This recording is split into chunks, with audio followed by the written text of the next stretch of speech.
إنا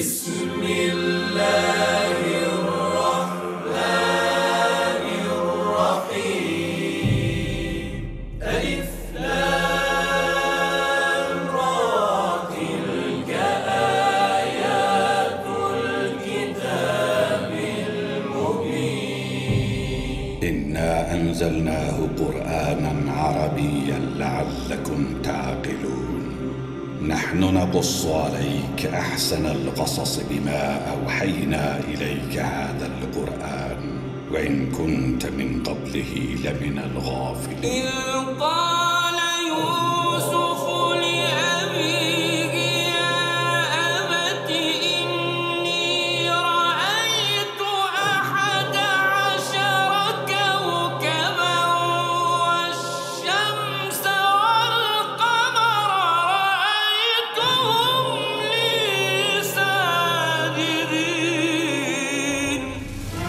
আলিফ লাম র এগুলো হচ্ছে একটি সুস্পষ্ট গ্রন্থের আয়াত।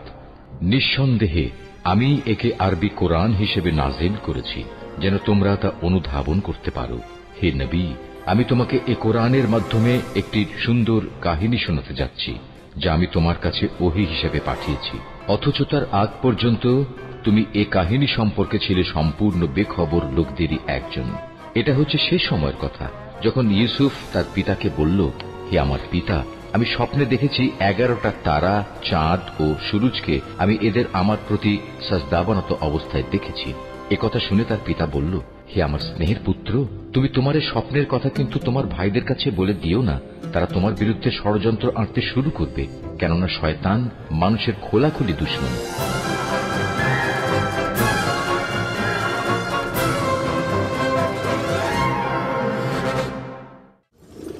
খোদা তাআলার এটাই ইচ্ছা, তুমি হবে বান্দাদের নাজাতের প্রতিনিধি।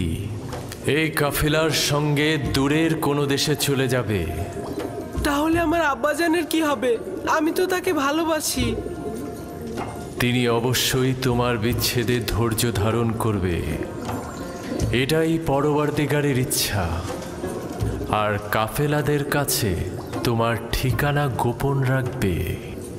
পারতপক্ষে তাদের প্রশ্নের খুব কম উত্তর দেবে। কিন্তু আমার পিতা তো আমার বিচ্ছেদ সহ্য করতে পারবে না।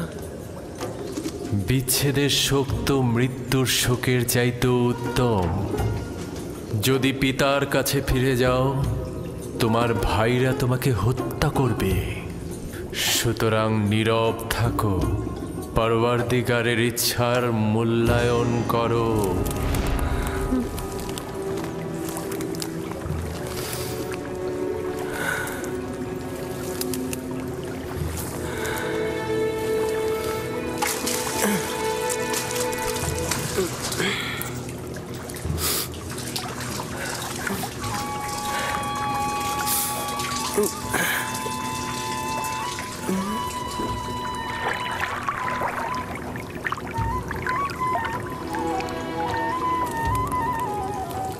তুমি হলে বান্দাদের নাজাতের প্রতিনিধি। এই আমাকে একটু সাহায্য করো, এটা তো ভারী হলো কি করে?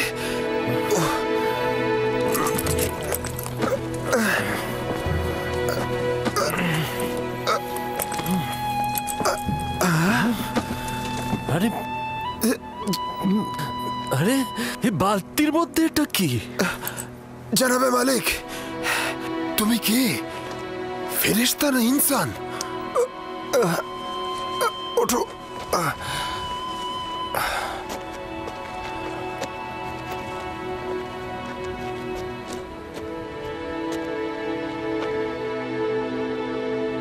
তুমি এখানে কি করছো পুত্র আমার?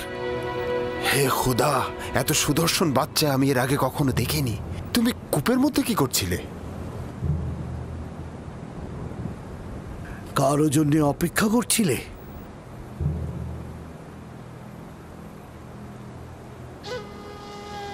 নীরব কেন আছো?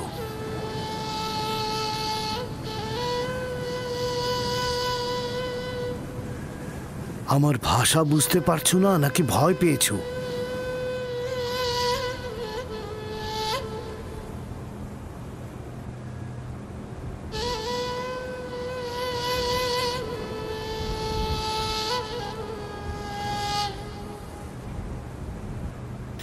সব কিছু বলে শেষ করার আগেই ওর মুখটা বন্ধ করে দিতে হবে।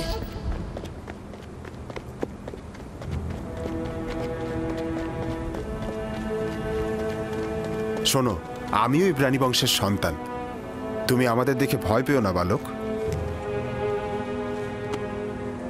ভয় পেও না পুত্র আমার, এখানে কেউ তোমাকে আঘাত করবে না। কথা বলো, তোমার নাম কি? ইউসুফ।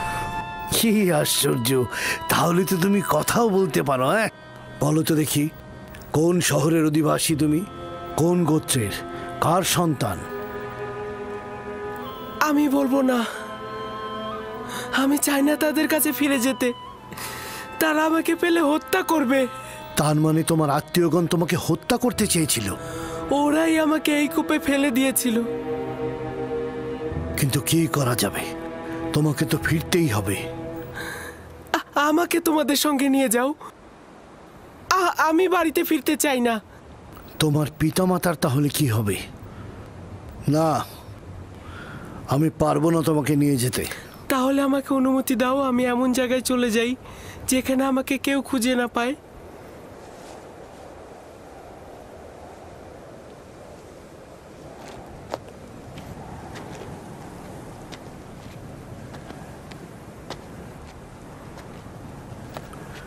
এই বাচ্চাটাকে নিয়ে কি করা যায় ফায়েক? আমি চাই ওকে নিয়ে যেতে। ওর পরিবার যদি সত্যি ওকে চাইতো তাহলে কূপের মধ্যে ফেলতো। এই মাসুম চেহারা কখনো মিথ্যা বলতে পারে না। প্রকৃতপক্ষেই যদি তার জান হুমকিতে থাকে, তার জান রক্ষা করা জরুরি। ও গোলাম হিসেবেও দামি হবে। আপনি কি বুঝতে পারছেন মালিক? ওকে বিক্রি করলে কি পরিমাণ টাকা পাওয়া যাবে। আমাকে বিক্রি করে ফেলো, আমাকে গোলাম হিসাবে, দাস হিসাবে তোমরা বিক্রি করো। শুধু আমাকে এখান থেকে নিয়ে যাও। এই চেহারা দাসের নয়, তাকে নিতে হলে গোপনে নিতে হবে, কেননা তার পরিবার তাকে ছিনিয়ে নিতে পারে। যদি চাও তাহলে তোমাকে আমরা নিয়ে যেতে পারি, কিন্তু তোমাকে লুকিয়ে নিয়ে যেতে হবে, আর সেজন্য আমাদের কৌশল অবলম্বন করতে হবে। পারবে? হ্যাঁ, পারবো। আমরা এখানে কোনো বাচ্চা দেখিনি, ঠিক আছে? আমরা কোনো বাচ্চা টাচ্চা দেখিনি। এই মরুভূমিতে বাচ্চা কি করে আসবে? বাচ্চা কি এখানে থাকে নাকি? পর্যাপ্ত পরিমাণ পানি নিয়ে নাও, যত দ্রুত সম্ভব রওনা দেব।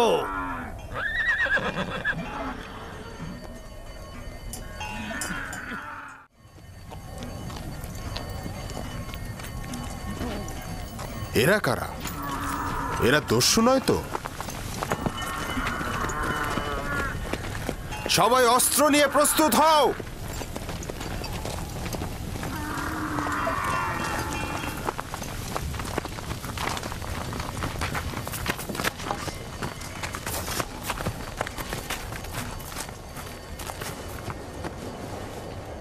আমাদের গোলামকে তুমি কোথায় নিয়ে যাচ্ছ? কার কথা বলছো?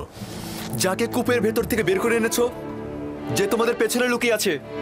তোমাদের গোলাম কূপের ভেতর কি করছিল? সে নিজেকে কূপের মধ্যে নিক্ষেপ করেছে, আমরা তো করিনি।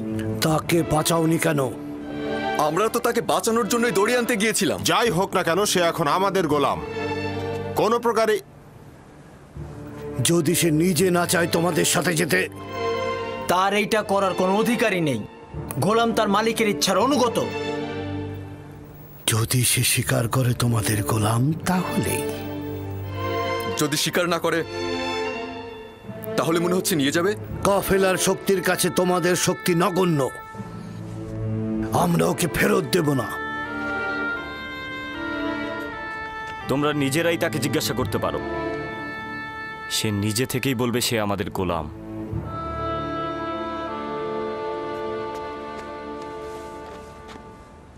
তুমি এদের ভয় পেও না, তোমার কোনো ক্ষতি করতে পারবে না এরা। শুধু বলো, তুমি কি এদের গোলাম?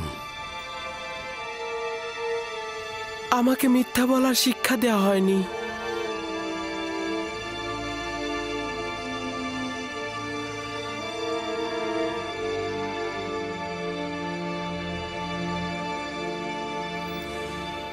এরা বয়োজ্যেষ্ঠ ও আমার ইচ্ছার মালিক।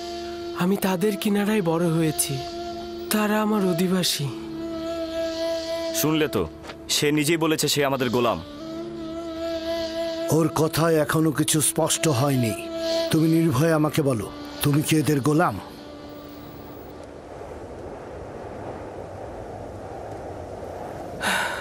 এরা বয়োজ্যেষ্ঠ ও আমার ইচ্ছার মালিক। আমি সুস্পষ্ট উত্তর এখনো পাইনি। আমি তোমাদের ইউসুফকে ফেরত নাও দিতে পারি। শক্তির প্রয়োজন হলেও তাকে নিয়ে যাব। ভুলেও এ কাজ করো না, শুধু শুধু প্রাণটা যাবে। তোমাদের কতলের সংখ্যা আমাদের থেকে কম হবে না। সত্যি করে বলো তো, এই পালিয়ে আসা গোলামের জন্য তোমরা কতটা কতল হবে আর কতটা কতল করবে? থামো সামুন। যদি হাত দ্বারাই গিট খোলা যায় তবে দাঁত কেন? ইউসুফকে মারার স্বপ্ন দেখছো? তোমাদের এই জোরাজোরির পেছনে যে কারণটা আছে সেটা আমি ভালো করে বুঝতে পারছি। যদি চাও তবে এখানেই সবকিছু ফাঁস করে দেব, আর নইলে কাফেলার সঙ্গে ওকে যেতে দাও। আপাতত বিজয়ের পতাকা তোর হাতে, কিন্তু সব সময় তোর সাথে আমার একটা হিসাব হবে।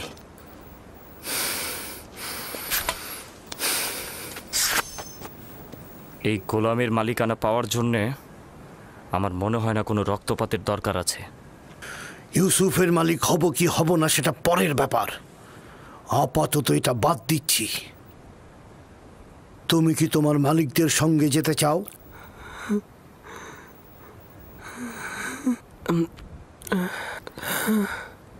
কি মনে মনে আমতা আমতা করছিস? যদি রাজি না থাকিস তবে সরাসরি বলে দে। আমরাও পালিয়ে আসা গোলামের জন্য এত আগ্রহী নই। আমরা ওকে বিক্রি করে দিতে চাই। আপনারা কি ওকে কিনতে চান? হঠাৎ এই সিদ্ধান্ত গ্রহণের কারণ জানতে পারি? কিছুটা তো কারণ আছেই।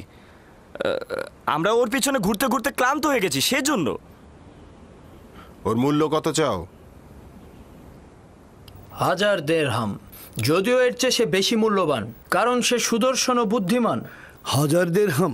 তাও ওই পালিয়ে আসা ভবঘুরে গোলামের জন্যে? না, আমি এত টাকা প্রদান করতে পারবো না। নেই তাই দিতে পারবো না। যা ছিল সব ব্যবসায়িক জিনিসপত্র কিনে শেষ করে ফেলেছি। ইউসুফকে দূরে পাঠানো আমাদের লক্ষ্য, ব্যবসা নয়। কি সমস্যা? চুপ থাক। কেন আমরা আমাদের লাভ ছাড়বো? হয় ব্যবসায়ীদের কাছে যা আছে তা নিয়ে নাও, নয়তো আব্বাজানের কাছে ইউসুফকে নিয়ে চলো। এবার সিদ্ধান্ত তোমার ওপর। কত দিরহাম আছে?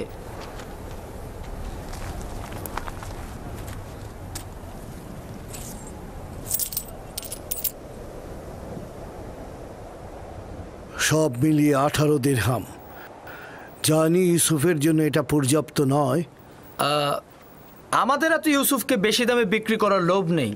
হ্যাঁ, ও তো অনেক সস্তা। দুনিয়াতে ওর কোনো মূল্যই নেই। এমনকি আমাদের ভেড়াগুলোর যে মূল্য আছে সেটা ওর নেই। দেখতেই তো পাচ্ছেন কি করে ব্যবসায়িক উদ্দেশ্য গোপন করে ওকে আমরা স্বল্প মূল্যে বিক্রি করে দিচ্ছি। নিশ্চিত থাকো, এই উপহাসের জবাব তুমি নিশ্চয়ই পাবে। কি হলো, তোমাদের গোলামকে কি তোমরা বিক্রি করবে না? করব, বিক্রি করব। তবে আমাদের কিছু শর্ত আছে। কি শর্ত? প্রথমত, ওকে তোমরা বেঁধে নিয়ে যাবে যাতে পালাতে না পারে। আর দ্বিতীয়ত, ওকে দূরের কোনো দেশে নিয়ে যাবে যাতে সে কোনোদিন আর ফেরত আসতে না পারে।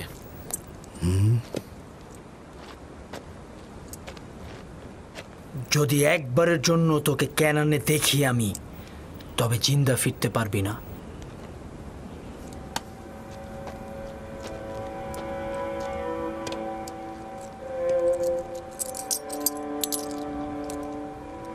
আমি যে কিনলাম তার সনদ লাগবে, নইলে গোলামকে আমি কোথাও বেচতে পারবো না। আচ্ছা, ঠিক আছে।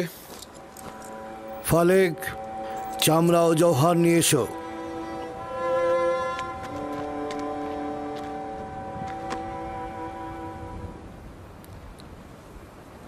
চিন্তা করিস না, এরা আমাদের চেয়ে উত্তম।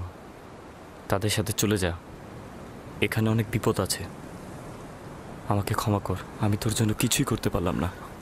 এইটা খোদাবান্দেরই ইচ্ছা যে আমি কাফেলদের সঙ্গে যাব, কিন্তু তোমারও ভাইজানদের জন্য আমি চিন্তিত। খোদা তোমাদের রহম করুক। আমি সবার জন্য দোয়া করব। এমন না হয় আব্বাজান আমার বিরহে কষ্ট পাক, তাকে সান্ত্বনা দিও। গোলামের পরিচয় লেখো, আর সদিচ্ছায় যে বিক্রি করলে তাও লেখো। আর ভুলে যেও না সনদের নিচে নাম ও মোহর উল্লেখ করতে হয়। লাবি, বেনিয়ামিনের প্রতি যত্ন নিও। তোকে একটু আদর দিতে ইচ্ছে করছে, কিন্তু এটা তো আমাকে সন্দেহ করবে। নিজের দিকে খেয়াল রাখিস, খোদাবান তোর পাশে সব সময় আছে। নিজেকে তার উপর ছেড়ে দে, সে অতীতের ন্যায় তোকে সবসময় হেফাজত করবে।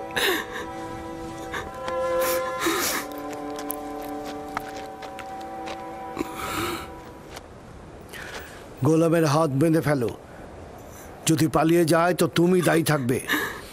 সনদটি সিন্ধুকের মধ্যে রাখো, আমরা এখনই রওনা হব।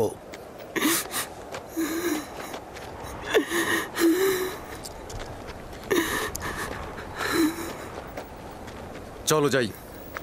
যাব, তবে নিশ্চিত হয়েই আমাদের যেতে হবে।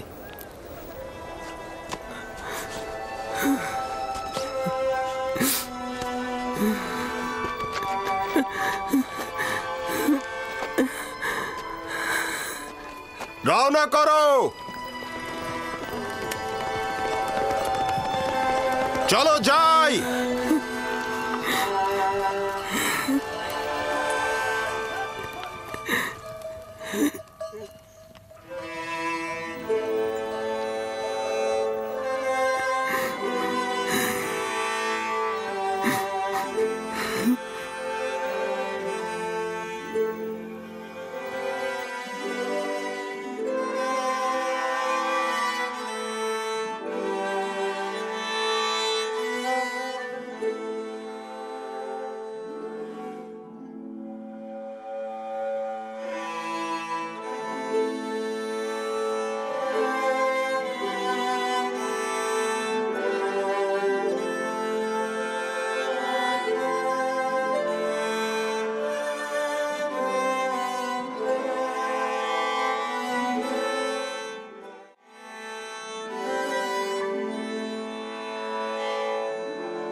এই কান্নার আরতির কারণটা কি? যদি আমার বিক্রেতাদের সঙ্গে খোদা হাফেজি করতে পারতাম, কেউ আমার সাথে খোদা হাফেজি করলো না। আজব, আমি তো তাদের মধ্যে তোমার জন্য কোনো দয়াই দেখলাম না, আর তোমারও তো তাদের জন্য ভয় ছাড়া আর কিছুই ছিল না। আর তুমি কিনা তাদের সাথে খোদা হাফেজ করার জন্য ব্যাকুল। এটা কি ধরনের আসক্তি? যদিও তারা আমাকে অনেক ঘৃণা করে, কিন্তু আমি তো তাদেরকে অনেক ভালোবাসি। তোমার জন্য এটাই ভালো হবে অতীতের সবকিছু ভুলে যাওয়া, কারণ আজ থেকে তুমি আমার গোলাম।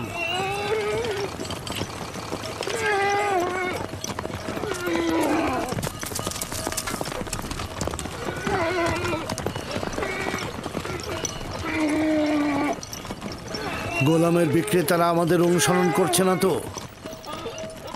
জানি না কি ছলচাতুরি তার সঙ্গে করা হলো। না ওরা আমাদের সঙ্গে গোলমাল করতে চাইলো, না সহজে গোলামটাকে ছেড়ে দিল, আবার মাত্র 18 দিরহামে বিক্রিও করে দিল। আমিও ঠিক বুঝলাম না ওরা কি চাইছিল।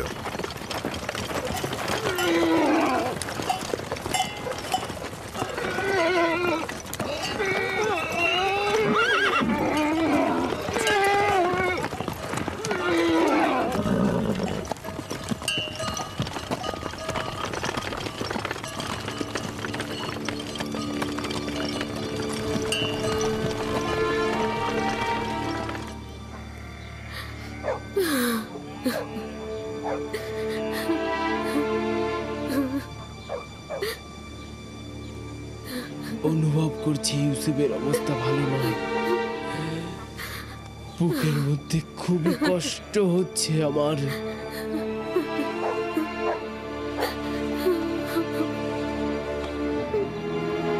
আরেকটা দিন শেষ হতে চলল। ইয়াকুব এখনো অপেক্ষায় বসেই আছে। যদি খোদাবন্ধ সদয় হন তো তবেই ইয়াকুব শান্ত হবে।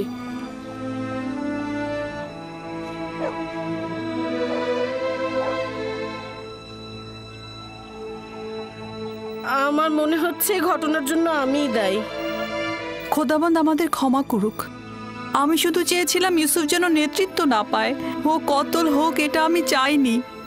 ইয়াকুব নবী বিশ্বাস করছে না, কিন্তু ইউসুফ তো কতল হয়েছে।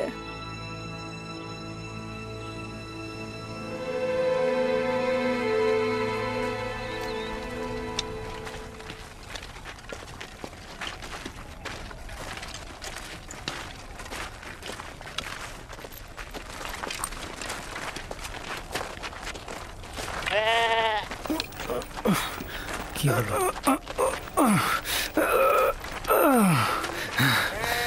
কি হয়েছে? হ্যাঁ,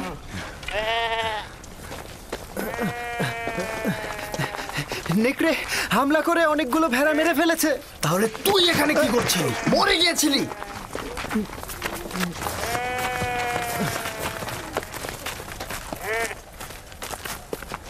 নেকড়ের সংখ্যা অনেক ছিল আর আমি সেখানে একা ছিলাম।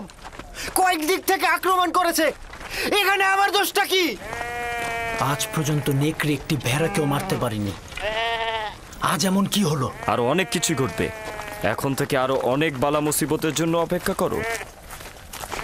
একে একে আরো অনেক বাধার সম্মুখীন হব আমরা। এটা তো মাত্র শুরু, আরো কত বাকি আছে। নেকড়েগুলো যে আমাদের হামলা করেনি এটাই তো অনেক।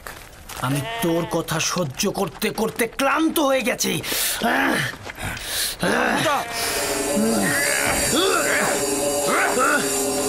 অনেক সহ্য করেছিল আমি। আমাকে মার।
দাঁড়াও, দাঁড়াও সবাই, এব্রানি গোলাম পালিয়েছে। দাঁড়াও সবাই।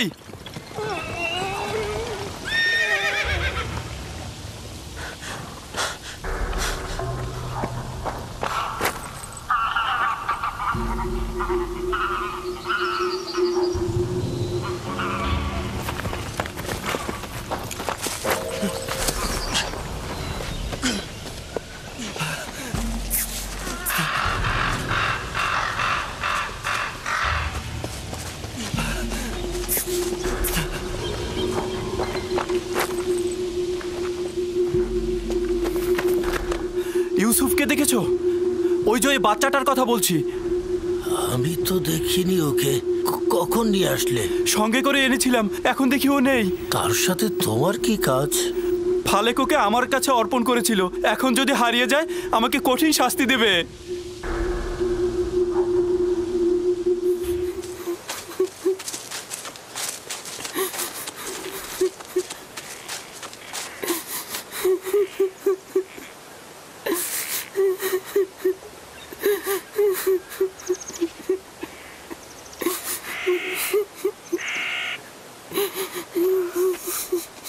পালিয়ে আসিস এখানে, আমার হাত থেকে পালাবি?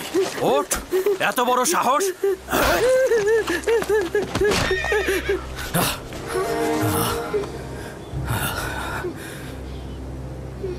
কি হলো আমার? আমার বুকের ভেতরটা না জানি আমার ইউসুফ কোথায় আছে, কোন বিপদে আছে। শান্ত হন খোদার নবী। আমার ইউসুফ কোথায় আছে? কেমন আছে আমার ইউসুফ?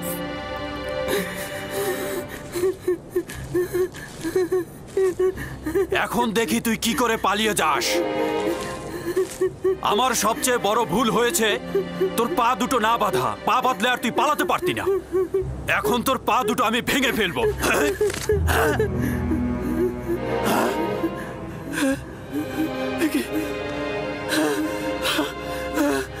আমার হাত, আমার হাত।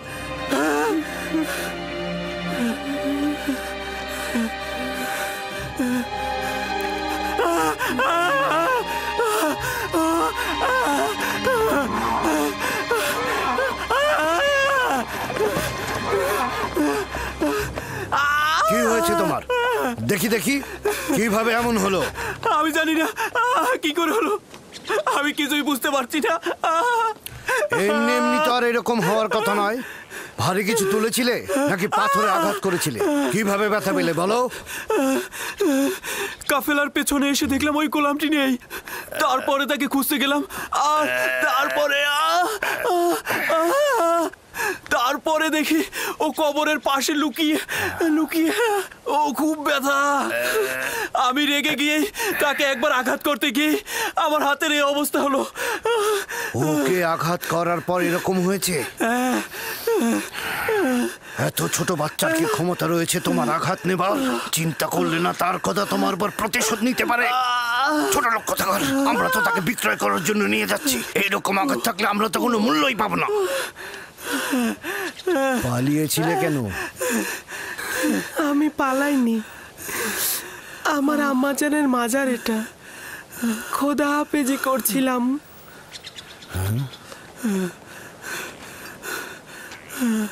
গোলামের নাম নিশানা নেই, কিন্তু জাঁকজমকপূর্ণ কবর দেখছি। গোলামের মায়ের কবর তো এরকম হতে পারে না। তুমি কে বলো তো?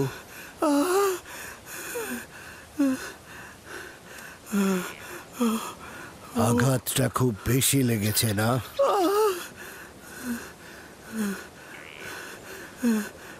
তুমি কি জানো তুমি পালিয়ে গেলে ওর উপর কি ঝড়টাই না যেত? ও আসলে খারাপ মানুষ নয়, আমার শাস্তির ভয় আসলে এরকম করেছে।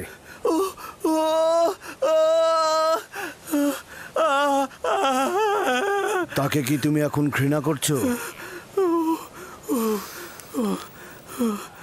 আমাকে ঘৃণা করতে শেখানো হয়নি। সাব্বাস পুত্র। যদি তাকে তুমি ক্ষমা করো তাহলে আমি তোমার বাঁধন খুলে দেব। আমাকে আর আঘাত করবে না তো?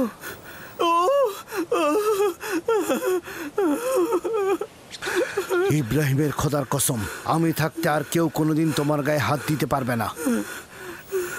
একাত্মবাদী খোদা মানো? আমি মালিক ইবনে ইবনে আল কাইদ ইবনে ইসমাইল ইবনে ইব্রাহিম। আমি ইসমাইল জাবিউল্লাহর বংশধর। তুমি কার সন্তান? আমিও সন্তান। কার সন্তান? আমি কূপের সন্তান।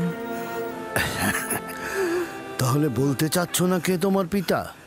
বললাম তো আমি কূপেরই সন্তান। তুমি কালকে যে কূপটা দেখেছ, আমি সেখানেই জন্মেছি। হকের বার্তাবাহক আমার উপরে জাহির। আমি আর তোমাকে কখনো পরিচয় জিজ্ঞেস করব না। ইচ্ছে হলে পরিচয় দেবে, না হলে দেবে না, কিন্তু ওকে তুমি ক্ষমা করে দাও।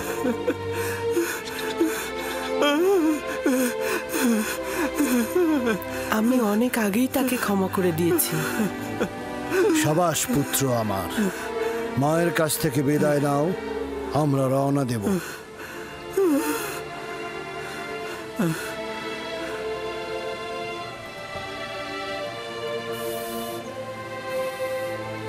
সবাই প্রস্তুত হও, আমরা এখনই রওনা করব।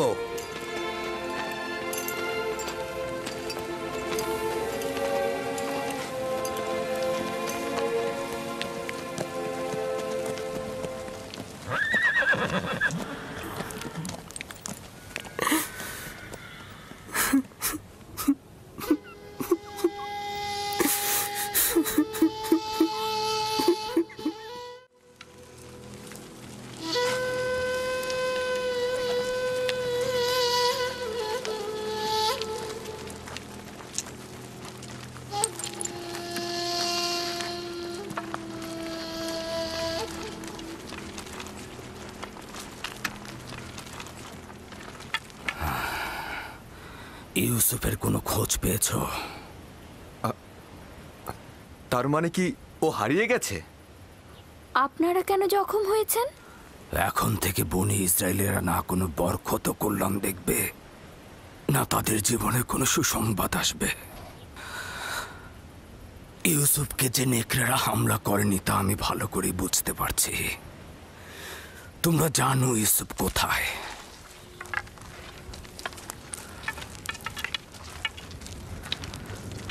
লাবি, আমি তোমার কাছে ইউসুফকে অর্পণ করেছিলাম। তুমি না থাকলে আমি ইউসুফকে মরুভূমিতে পাঠাতাম না। তুমি কেন লক্ষ্য রাখলে না? লাভি, ইউসুফ কোথায় বলো? আমি জানি তোমরা জানো ইউসুফ কোথায়। বলো ইউসুফ কোথায়? আমার ইউসুফকে এনে দাও, আমার ইউসুফকে এনে দাও, ইউসুফকে এনে দাও আমার। আমার ইউসুফ কোথায়? কোথায় আমার ইউসুফ? আমার ইউসুফকে এনে দাও। এসব বন্ধ করো। আমার ইউসুফকে এনে দাও। ওকে ছেড়ে দাও লিয়া, ছেড়ে দাও।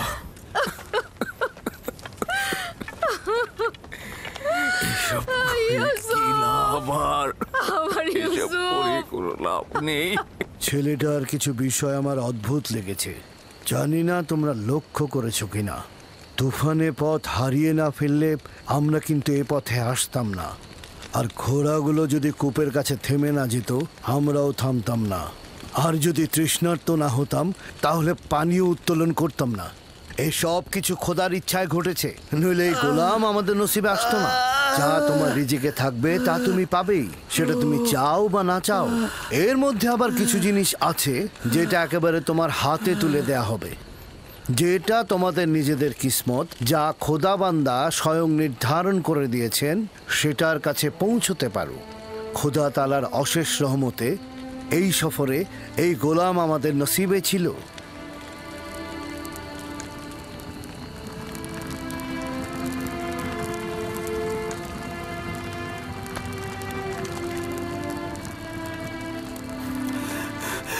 ইশতারে খোদা, আমাকে নাজাত দাও। ইশতারে খোদা, আমাকে নাজাত দাও।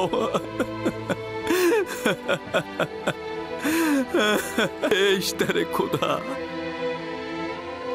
আমাকে নাজাত দাও। আমি আর পারছি না, নাজাত দাও।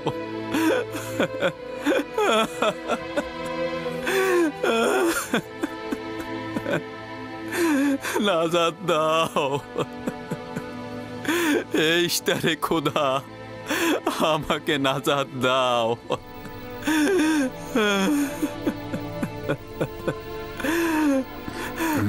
মহান ইশতার, নাজাত দাও। আমাকে নাজাত দাও। এই ব্যথা আমাকে কতল করে দিচ্ছে। আমাকে নাজাত দাও। এই ইশতারে খোদা, এই ব্যথা থেকে মুক্তি দাও।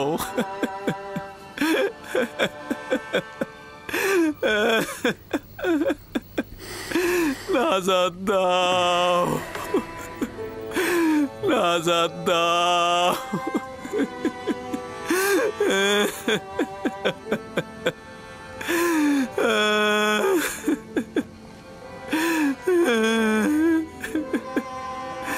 আমাকে এই ব্যথা আমাকে কতল করে দিচ্ছে। আমাকে মুক্তি দাও, মুক্তি দাও।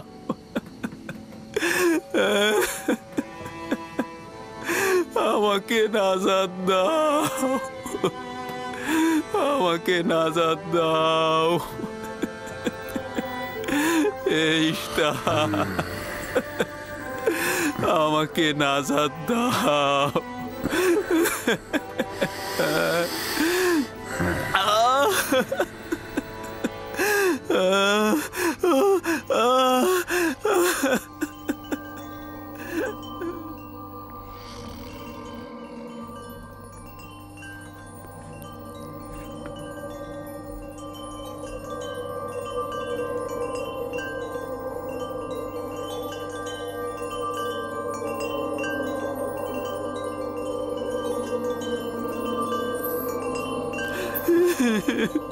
আমাকে মুক্তি দাও, এই ব্যথা থেকে মুক্তি দাও।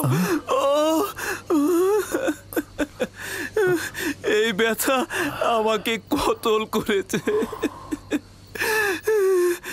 আমাকে নাজাত দাও।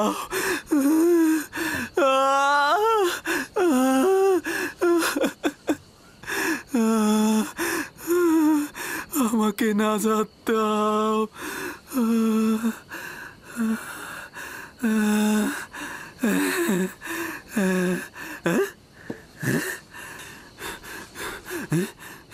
তুমি কি করলে?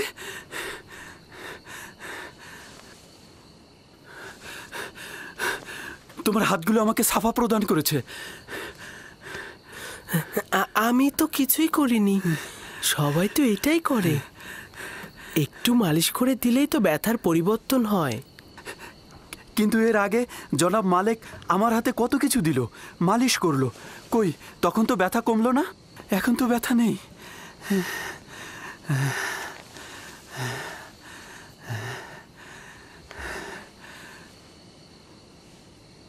আসমানের দিকে তাকিয়েছিলে। তুমি কি তারকা পূজারী? তারকা যা দিনের বেলায় দেখা যায় না, তাকে কি পূজা করা যায়? যদি তাই হয় তাহলে চন্দ্র আর সূর্যকেও পূজা করো না, কেননা চন্দ্র দিনের বেলায় আর সূর্য রাতে অদৃশ্য হয়ে যায়। এই সব কিছু সৃষ্টির মূলেই আমার খোদা। তিনি অনন্তকালের খোদা, এক এবং অদ্বিতীয়। তুমি দেখছি ছোটকাল থেকেই আমাদের খোদার চেয়ে আরো উত্তম খোদা নির্বাচন করেছ। তোমার খোদা এমনই, যিনি তোমাকে ভালোবাসেন, আবার তোমার দোয়াও কবুল করে নেন।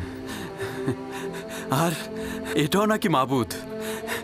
কত কষ্ট সহ্য করলাম, এত আহাজারি করলাম, কিন্তু কিছুই করতে পারলো না।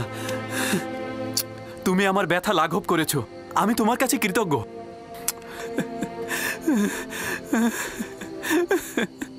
আমি তোমার কাছে কৃতজ্ঞতা জ্ঞাপন করছি।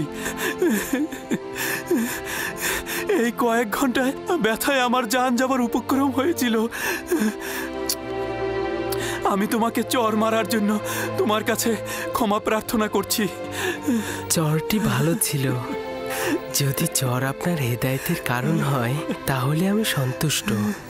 এই এলাকার অধিবাসী হিসেবে এখানকার সব পথ সম্পর্কে আমি অবগত। প্রতিবার আমি কাফেলারদের পথ দেখাই, কিন্তু এবার মনে হচ্ছে তুমি আমাদের পথ দেখাবে। হেদায়েত তার হাতে। তিনি যাকে চাইবে হেদায়েত করবে, যাকে চাইবে না হেদায়েত করবে না, তাকে অন্ধকারে ডুবিয়ে রাখবে।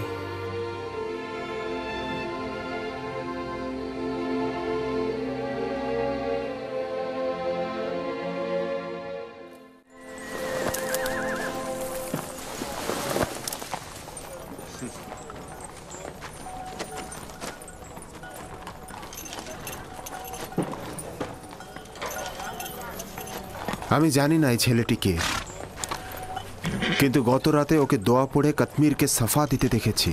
ওর আসমানে খুদার কাছে ওর দোয়া কবুল হয়। সম্ভবত ও খুদার আশুলিয়া। কাশ্মীরের সাফা প্রাপ্তির সঙ্গে ওর খোদার আশুলিয়া হওয়ার সম্পর্ক নেই। গতকালই তো বলেছিলাম ইউসুফ যদি ওকে ক্ষমা করে তাহলে সে সাফা পাবে। কিন্তু আপনি আমার খোয়াবকে কি বলবেন? আমি খোয়াবে দেখেছি ও যেদিক দিয়ে যাচ্ছে সেদিকে সবুজ গাছে ভরে যাচ্ছে। খোয়াব তো কোনো মানদণ্ড হতে পারে না। তুমি একাত্মবাদী খোদাকে চেনো না। কেউ যদি জুলুম করে সে শাস্তি পাবেই, তাকে অবশ্যই খোদাবন্ধ শাস্তি দেবে, হয় এই দুনিয়ায় নয়তো পরের দুনিয়াতে। জুলুমকারীর শাস্তি অবশ্যই হবে।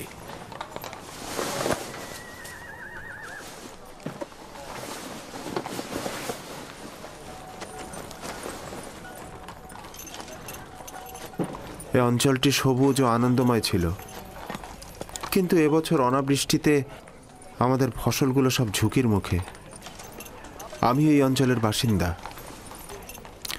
যদি বৃষ্টি না হয় তাহলে দুর্ভিক্ষে সব শেষ হয়ে যাবে।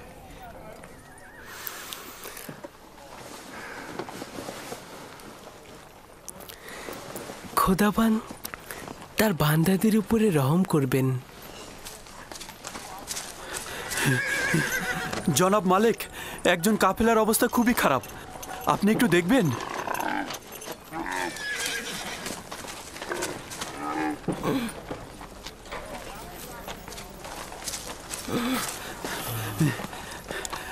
জনাব মালিক, উনি আগে থেকে বিমার ছিলেন, কিন্তু আজকে খুবই খারাপ অবস্থা।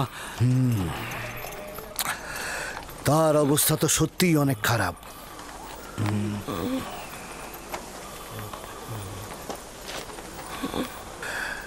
তার তো নিঃশ্বাস আসছে আর যাচ্ছে।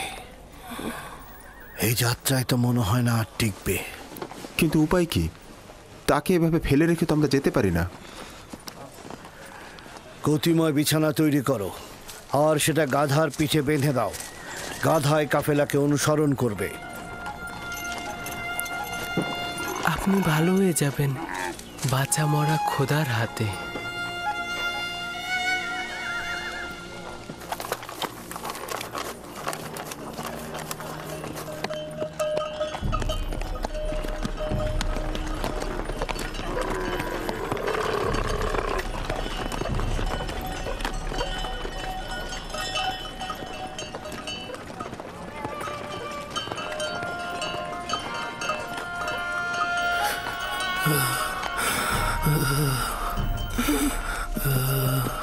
প্রিয় পুত্র আমার, আমার আর সময় বেশি নেই। আমি আর বেশিক্ষণ বাঁচব না। তুমি চলে যাও, আমি মারা পড়বো। আমি আছি আপনার কিনারায়। চলে যাও। আপনি উত্তেজিত হবেন না। মৃত্যু ও জীবন খোদার হাতে। তিনি কাউকে নিরাশ করেন না।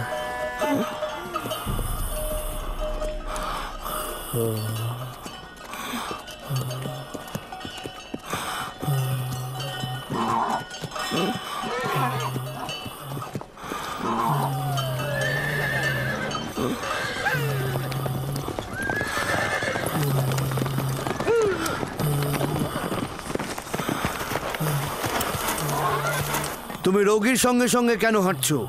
আমিও নিষেধ করেছি, কিন্তু আমার কথা শুনছেই না। আমি তাকে একা রেখে যেতে পারবো না। আপনি অনুমতি দিন, আমি তার সঙ্গে থাকবো। তার বিমারি কঠিন পর্যায়ে গিয়েছে, এখানে তো তোমার কিছু করার নেই। খোদাবান সাহায্যকারীদের ভালোবাসে, আপনি চিন্তিত হবেন না। লক্ষ্য রেখো ওর দিকে।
জনাব ফালেক, জনাব ফালেক, দেখুন উনি একেবারে সুস্থ হয়ে গেছে।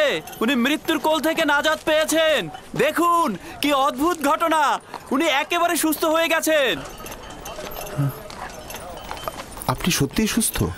দেখতেই তো পাচ্ছ, আমি দাঁড়িয়ে আছি। তুমি ওনাকে সাফা দিয়েছ? আমি যেভাবে কাশ্মীরের হাতকে সাফা দিয়েছিলে? খোদাবান সাফা দিয়েছে, আমি তো শুধু দোয়া করেছি। জনাবে মালিক, জনাবে মালিক, দেখুন এই বৃদ্ধ লোকটি সাফা পেয়েছে। জনাবে মালিক।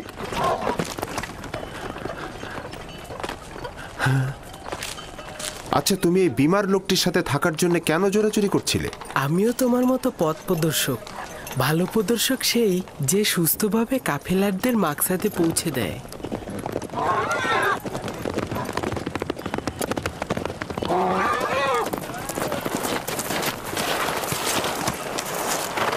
ব্যাপার কি, সবাই থেমে গেলে কেন?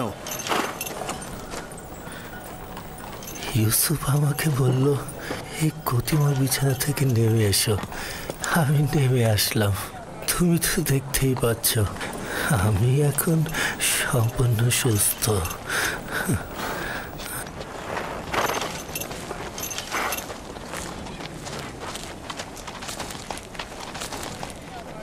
আরে আপনি তো সুস্থ হয়ে গেছেন। ইউসুফ আমার জীবন বাঁচিয়েছে, আমি ওর কাছেই ঋণী। ও যদি আমার সেবা যত্ন না করতো নিঃসন্দেহে আমি এতক্ষণে মারা পড়তাম। আমি তো শুধুমাত্র আপনাকে সামান্য যত্ন করেছি, এইটা তেমন কিছু নয়। উনি তো একেবারে মৃত্যু শয্যায় ছিলেন, ওনার বাঁচার কোনো আশাই ছিল না। আমি জানি না তোমার খোদা কেমন খোদা, শুধু এইটুকু জানি তিনি অনেক শক্তিশালী আর তোমাকে অনেক ভালোবাসেন। তুমি আমার জন্য দোয়া করলে আর তোমার দোয়াতেই আমি ভালো হয়ে গেলাম।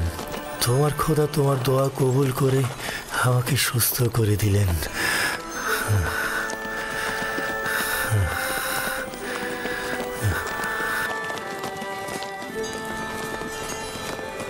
সবাই রওনা করো।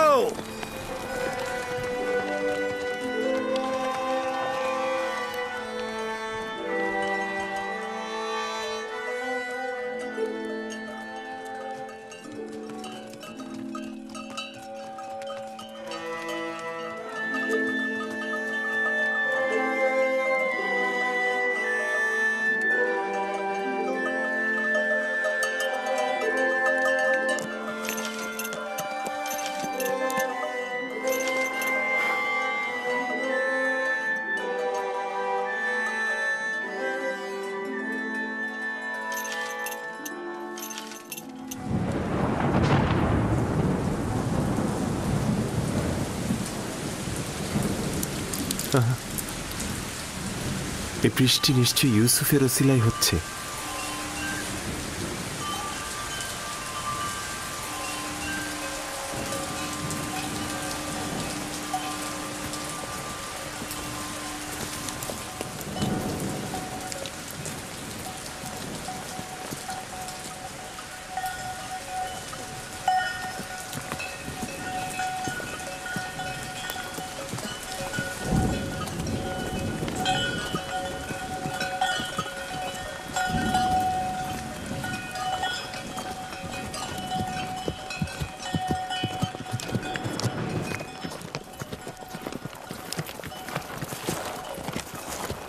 ওই সামনে মিশরের সীমানা, খুব বেশি সময় লাগবে না, অর্ধ দিনের মধ্যেই আমরা ওইখানে পৌঁছাবো।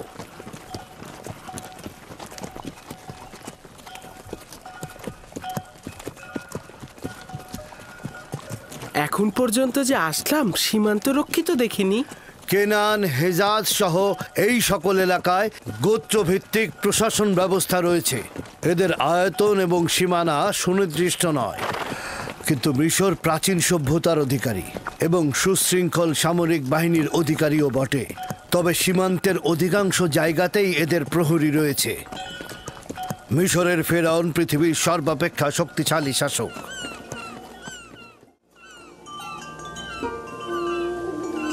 খোদাবান, আমি নিজেকে তোমার উপরে অর্পণ করেছি। এখানে তুমি ছাড়া আমার আর কেউ নেই।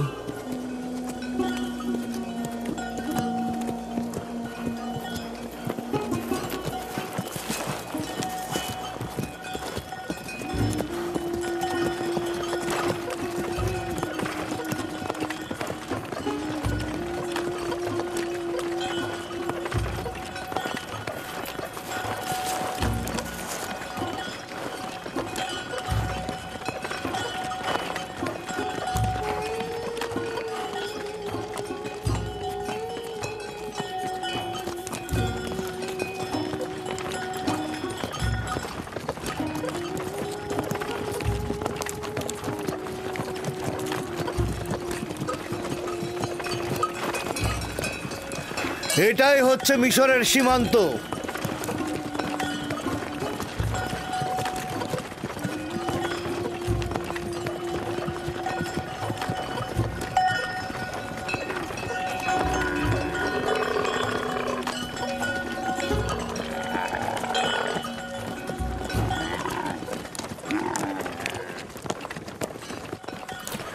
জানি না কোথায় যাচ্ছি।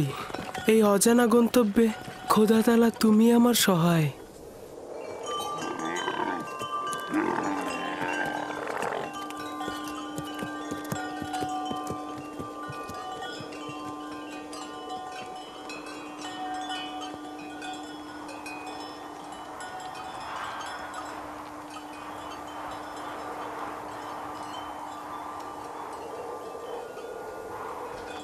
এই দাঁড়াও, তোমরা কারা? কোথা থেকে এসেছো? মালিক ইবনে জার, বাবেল থেকে।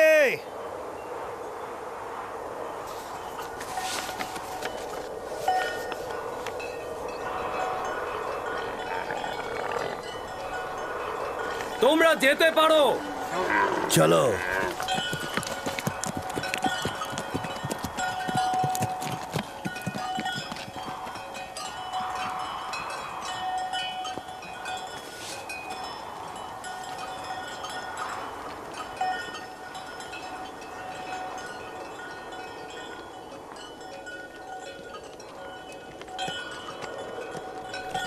ওরা কি আপনাকে চেনে? হ্যাঁ, চিনবে না কেন?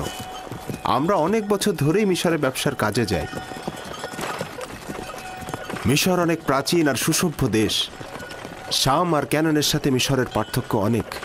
আজব ধরনের পোশাক পরেছিলেন, তাই না? হ্যাঁ, ওদের মাথার মুকুটটা একদম গোখরো সাপের মতো।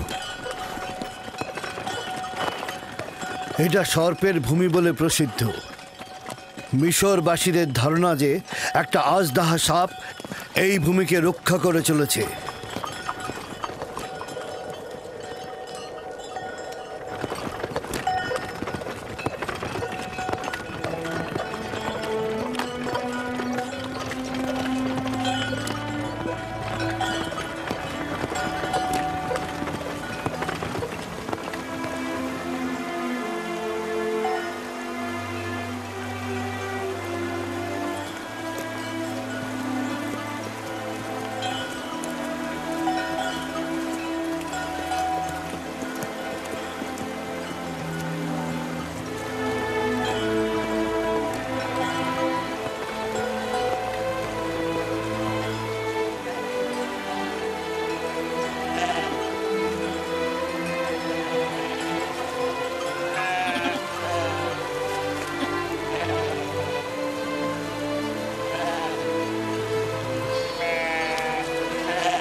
আমাদেরও গরু আর ভেড়া রয়েছে, তবে এই পরিমাণ নয়।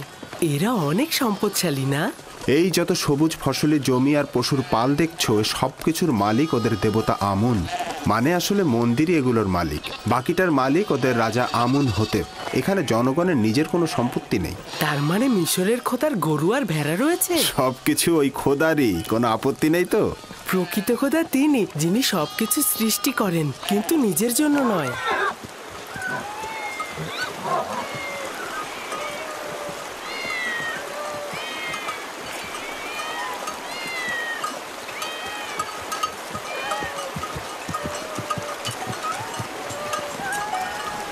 এই বিড়ালগুলো এখানে কি করছে?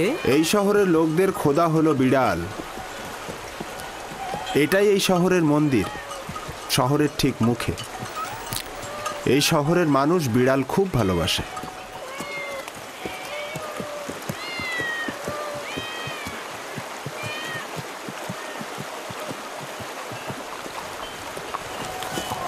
কি ব্যাপার, আমার দিকে ভাবে তাকিয়ে আছো কেন?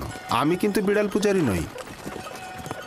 আর অন্য সবার খোদা তোমার খোদার মতন ত্রুটিহীন আর অতুলনীয় নয়। জনাবে মালিক, এই শহরের খোদা হচ্ছে বিড়াল, তারা আবার খাবারও খায়। খুব বেশি অবাক হয়েও না, এই অঞ্চলের খোদারা জীব জন্তু চারণভূমি এমনকি স্ত্রী সন্তানেরও মালিক।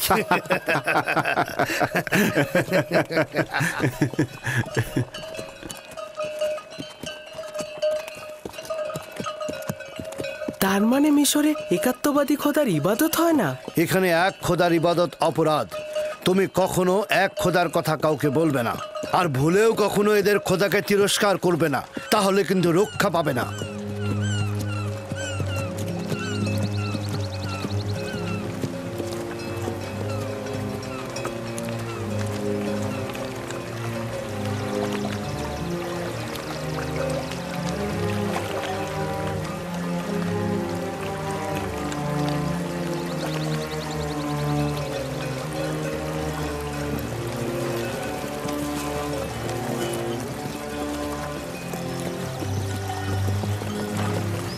কত বড় নদী!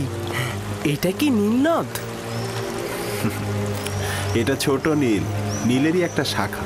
নীল নদ এর চেয়ে আরো অনেক বড় আর পবিত্র।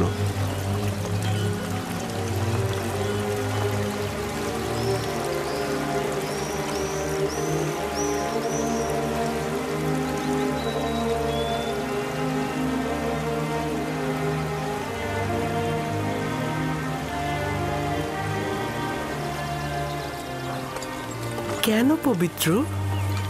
মিশরের লোকজন সবকিছুই নীল নদ থেকে পেয়েছে। নীল নদ না থাকলে মিশরও থাকতো না।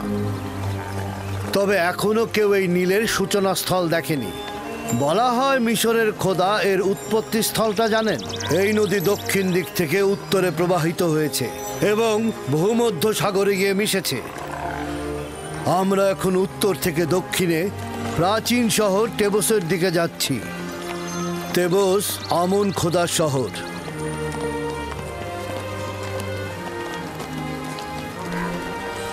নীলের ওই পাশটা পশ্চিমে মৃত ব্যক্তিদের দুনিয়া।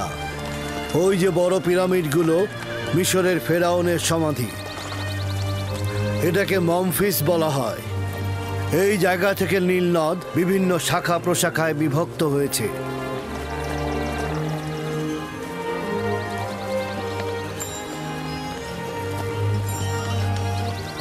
যদি ইউসুফকে মিশরের একজন সম্পদশালী ব্যক্তির কাছে বিক্রয় করি, তাহলে ইউসুফও যেমন প্রশান্তি ও নেয়ামত পাবে, তেমনি আমরাও অধিক লাভবান হব। আফসোস, যদি ইউসুফকে বিক্রি না করা লাগতো। সেটা সম্ভব নয়।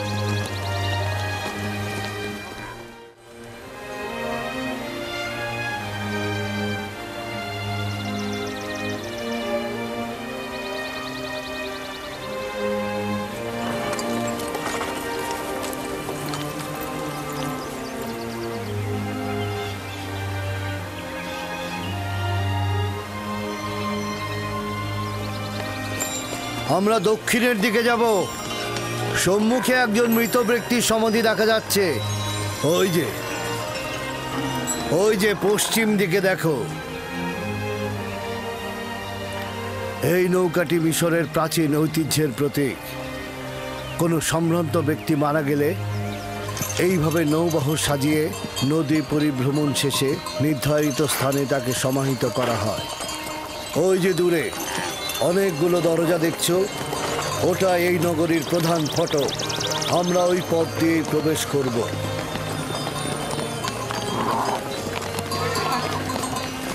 এই হলো 100 দরজা বিশিষ্ট তেবস শহর। 100 দরজা? আসলে দরজা 10টার বেশি নেই, কিন্তু মুসাফিরগণ এই শহরকে তাদের নিজেদের চোখে দেখে। তারা তাদের শহরে ফিরে এই 10 দরজাকে 100 দরজা বানিয়ে বলে।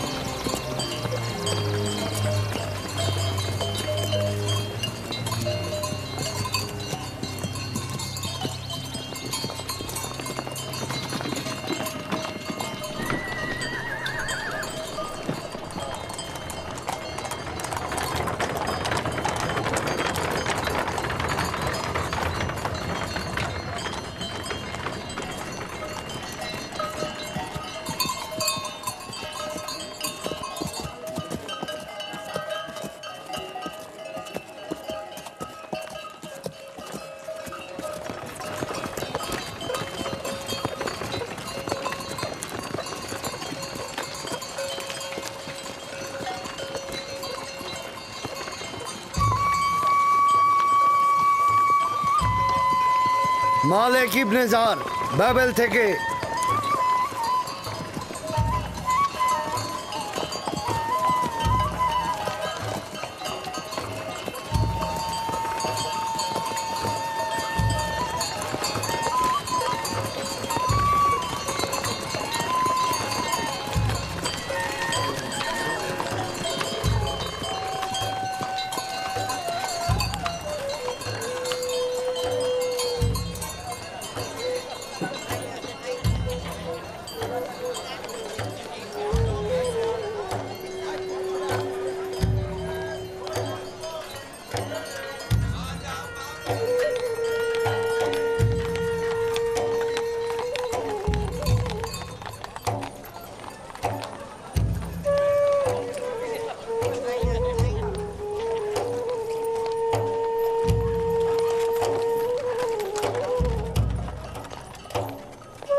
কি হয়েছে?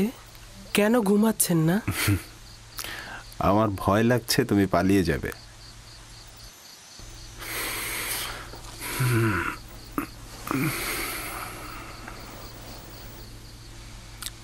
আসলে তুমি কে? তুমি খুব সাধারণ কেউ না। আমি তো পূর্বেও এর উত্তর দিয়েছি।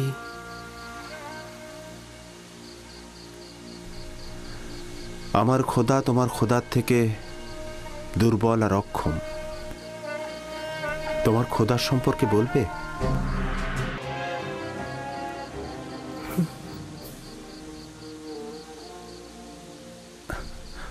তোমার খোদা হাজির, তোমার খোদা নাজির। আমি সবখানে তার অনুগ্রহ দেখেছি। কত সহজেই তুমি তার সাথে সম্পর্ক স্থাপন করো। সে তোমার ডাকে সাড়া দেয়, তোমার দোয়া কবুল করে। তোমার অন্য ইনসানের সাথে কুদরতের পার্থক্য রয়েছে। তুমি কে? খোদা ভালো কাজে সাড়া দেয়, সহযোগিতা করে। তোমার এই খোদাটা কে যে সব জায়গায় তোমার সহযোগী? তুমি তো এতক্ষণ তার বর্ণনায় দিলে। তার প্রতি আমি ঈমান আনতে চাই। তুমি ঈমান এনেছো, তার প্রতি তো তোমার ঈমান রয়েছে। আমার ঈমান রয়েছে?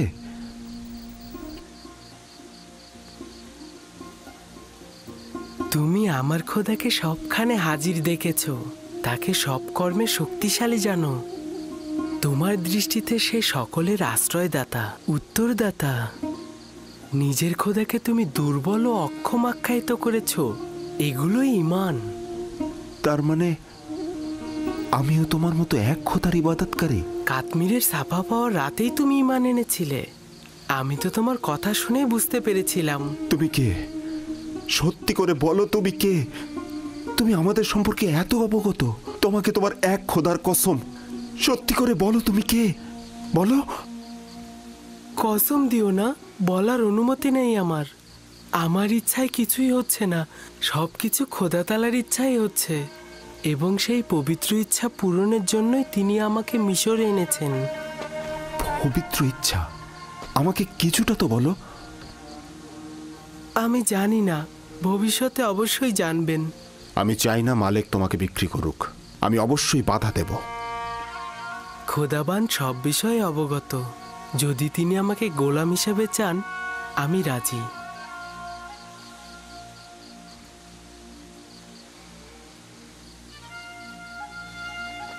খোদাবান সকলকে ভালোবাসেন, সকলের দিকে লক্ষ্য রাখেন।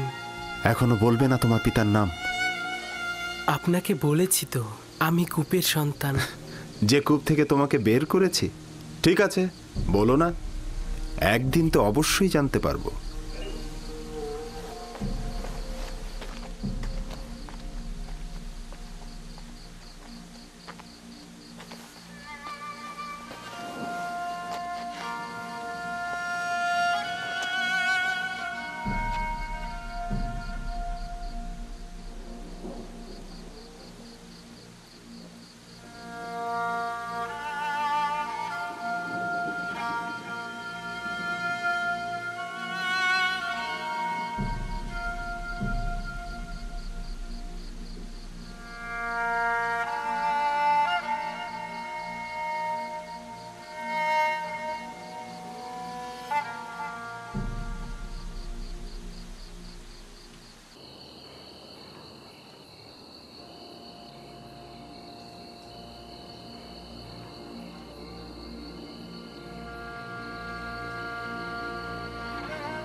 হে ক্ষমাশীলদের চাইতে অধিকতর ক্ষমাশীল,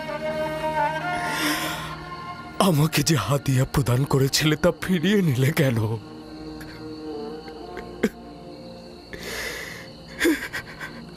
বিজ্ঞজনেরা যা প্রদান করে তা ফিরিয়ে নেয় না, তুমি এটা ফিরিয়ে নিলে কেন? আমার ইউসুফকে তুমি ফিরিয়ে দাও। খোদা, আমার ইউসুফকে ফিরিয়ে দাও।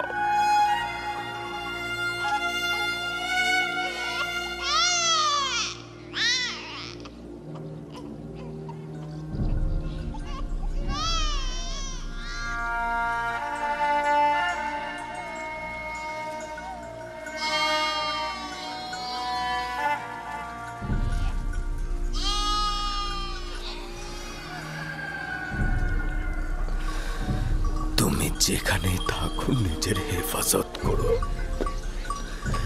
আমার বিশ্বাস তুমি এখনো জীবিত আছো।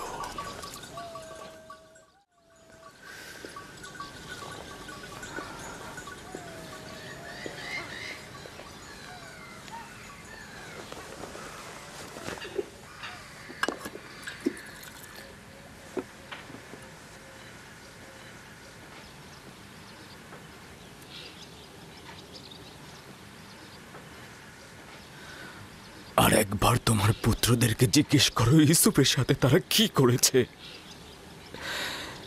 আমার বিশ্বাস তারা তাদের ভুল এবার স্বীকার করে নেবে, তারা সত্যটা বলবে। আপনার কেন এমন মনে হচ্ছে যে ইউসুফ মৃত্যুবরণ করেনি? দুইটি দলিল। প্রথমত, নেকড়েরা ইউসুফের জামা ক্ষত বিক্ষত করেনি, আর দ্বিতীয়, আমার মন বলছে ইউসুফ এখন জীবিত আছে। খুবই ভালো। যদিও জানি কোনো আশা নেই, তারপরেও আমি জিজ্ঞেস করব।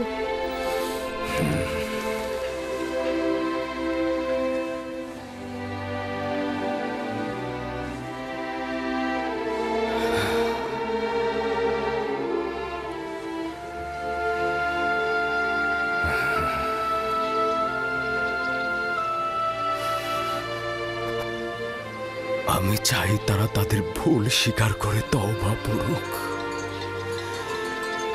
সম্ভবত খোদা তারা তাদের গুনাহ মাফ করে দেবে। নিজের চোখে দেখিনি, কিন্তু সবকিছু দেখে আমাদের মনে হয়েছে ইউসুফকে নেকড়েরাই খেয়েছে। আর এটা কতবার বলবো? যদি দরকার হয় তাহলে 1000 বার বলবে তুমি। তুমি যদি ছোট থাকতে তাহলে মিথ্যে বলার জন্য তোমাকে চাবুক পেটা করতাম। যদি নেকড়েরা ইউসুফকে ছিন্ন ভিন্ন করে থাকে তাহলে তার পিরান কি করে ঠিক থাকলো? আরে বাবা, তা আমরা কি করে বলবো? আমরাও তো বুঝতে পারছি না এটা কি করে ঘটলো। তোমাদের সবাইকে অভিশাপ দিচ্ছি, তোমরা সবাই মিথ্যে বলছো। নেকড়েরা ইউসুফকে কিচ্ছু করেনি। মানুষরূপী নেকড়েরা ইউসুফকে ছিঁড়েছে, মানুষরূপী।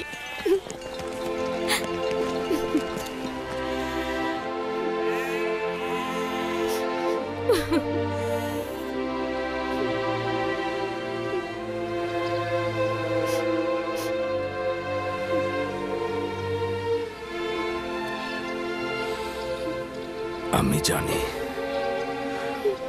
ওরা আবারও বলেছে নেকড়ে ইউসুফকে খেয়ে ফেলেছে। আশা করি খুব দেরি হবার পূর্বেই ওরা ভুল স্বীকার করবে। 110 কেউ আছে? 250। 250। আমি 300 দেব। 300। 300। আর কেউ আছে? আর কেউ? 300। আর কেউ আছে?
জনাব মালিক,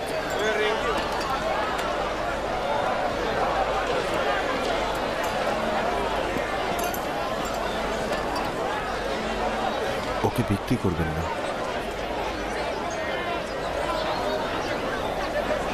আমার নিজেরও তাকে বিক্রি করার ইচ্ছে নেই, কিন্তু দেখছো তো সে নিজেই বিক্রি হতে ইচ্ছুক।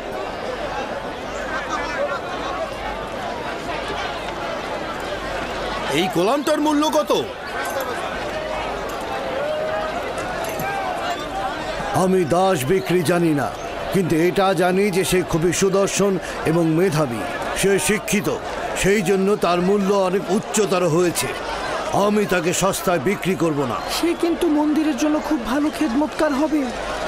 এরকম সৌম্য চেহারার খেদমতকার হলে সবাই কিন্তু আকৃষ্ট হবে।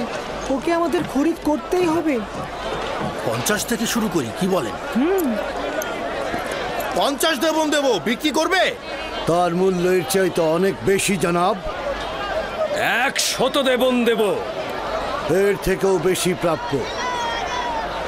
বেশি দেবার প্রস্তাব কারো আছে?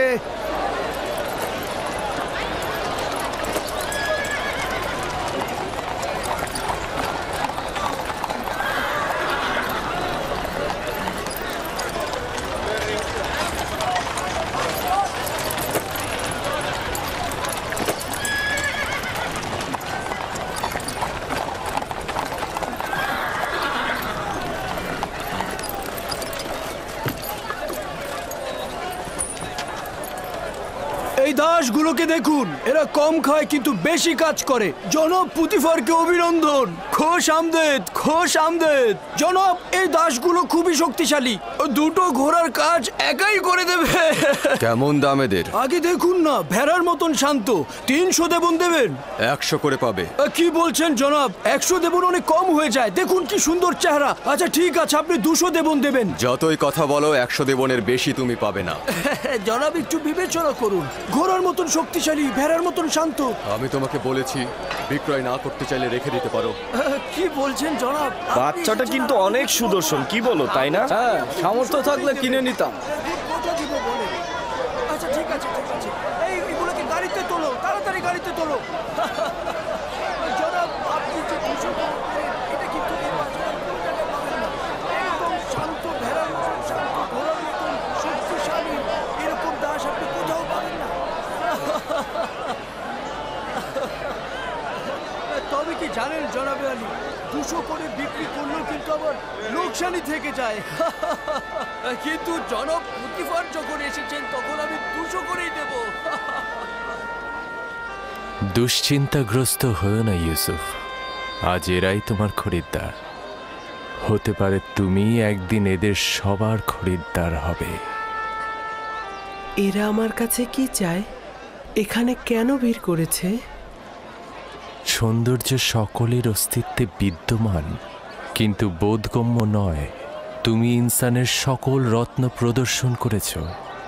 তারা ইউসুফের নিজের সত্তার মূল ও হাকিকত উপভোগ করতে দাঁড়িয়েছে। তারা সুন্দরের পিছনে ছুটছে কেন? নিজেদের ভিতরে লুকায়িত সৌন্দর্য কি তারা দেখতে পাচ্ছে না? নিজেদের ভেতরের সৌন্দর্য দেখতে অন্তর্চক্ষু দরকার। এখানে তোমার সত্তার উপস্থিতিতে তারা মূর্তিমান হয়ে গেছে। কিন্তু তা তো কেবল বাহ্যিক দৃষ্টিতেই সীমাবদ্ধ থাকে। সকলেরই দৃষ্টি রয়েছে ইউসুফ, কিন্তু অন্তর্দৃষ্টি সকলের নেই। এই পরিস্থিতিতে আমিও তাদেরই ন্যায়। যদি তারা নিজেদের সৌন্দর্য বুঝতে পারত, আমাকে কেনার জন্য এত আগ্রহী হতো না। তারা না যতটা ইউসুফকে পছন্দ করার কারণে, তার চাইতেও খোদার খলিফাকে দেখার আগ্রহের কারণে হাজির হয়েছে। আদমকে সিজদা দেবার জন্য ফেরেশতারা উৎসুক হয়েছিল, এটা জানো ইউসুফ? 250 দেবন, 250 দেবন, 250 দেবন, 300 দেবন, 300 দেবন, 300 দেবন, 300 দেবন। আর কেউ আছেন? 320 দেবন, 380 দেবন, 380 দেবন, 380 দেবন।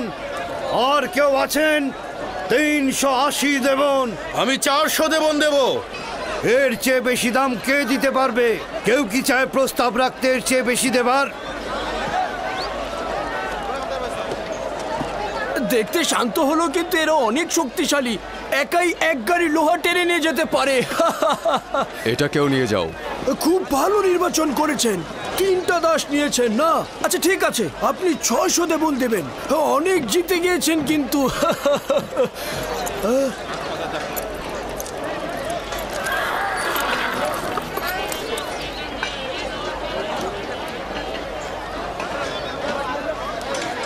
এই 3 জন দাসকে দিয়ে কিন্তু আপনি 30 জনের কাজ করে নিতে পারবেন। তাকে 300 দেবন দিয়ে দাও। আলী জনাব, আমার তো 600 দেবন হয়েছে। হায় হায়, বড় লোকসান হয়ে গেল। পরের বার কিন্তু পুষিয়ে দেবেন জনাব।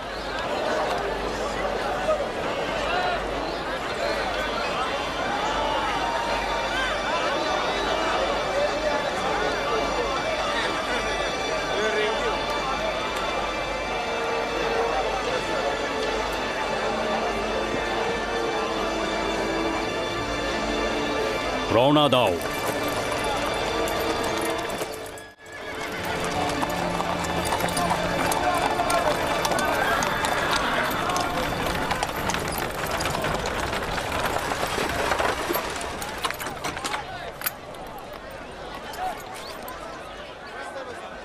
এক 1010 দেবন দেব আমি। 1020 দেবন দেব আমি। 1100 দেবন।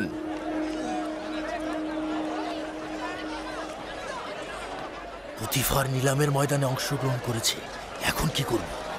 যে করেই হোক ওকে কিনতেই হবে। পুতিফার আর কতই মূল্য দেবে ওকে কিনতে?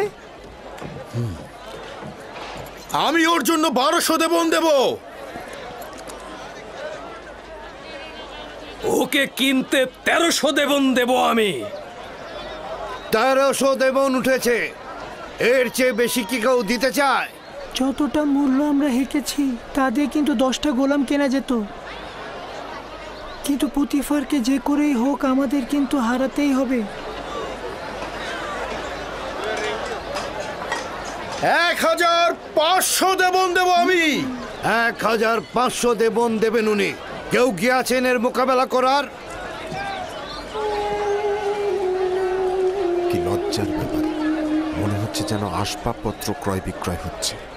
এই বালক যে কত অমূল্য তা যদি এরা জানতো তাহলে একে বাজারে তুলে এরকম দরদাম হাঁকাতো না।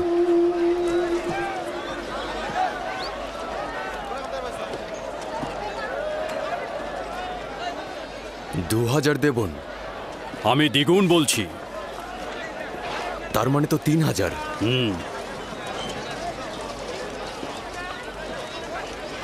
3000 দেবন। 3000 দেবন।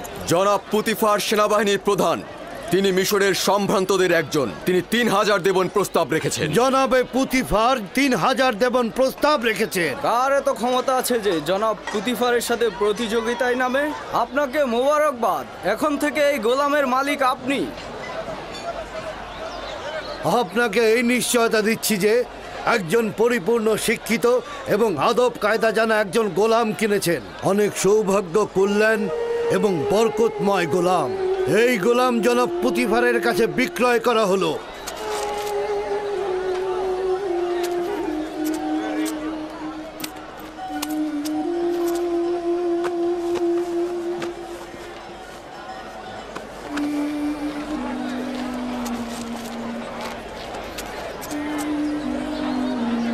রওনা দাও।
জুলেখাকে ডাকো।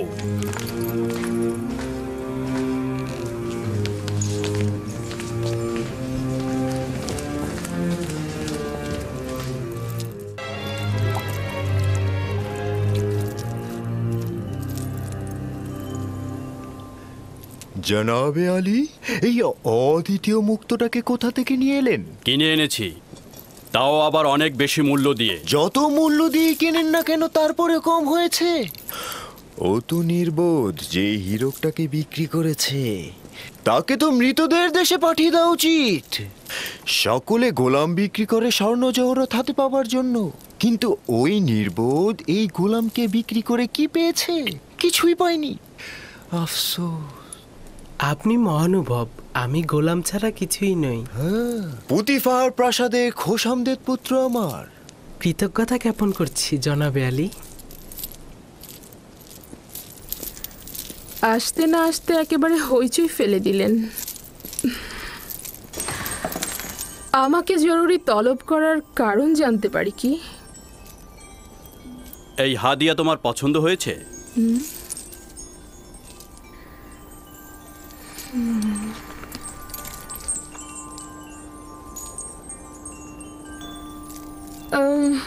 একে পূর্বে কখনো দেখেছি বলে তো মনে হচ্ছে না।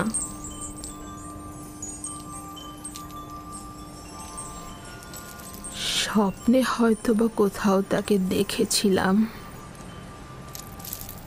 যাজ্ঞে সে কথা। আমার কিন্তু ওকে অপরিচিত লাগছে না।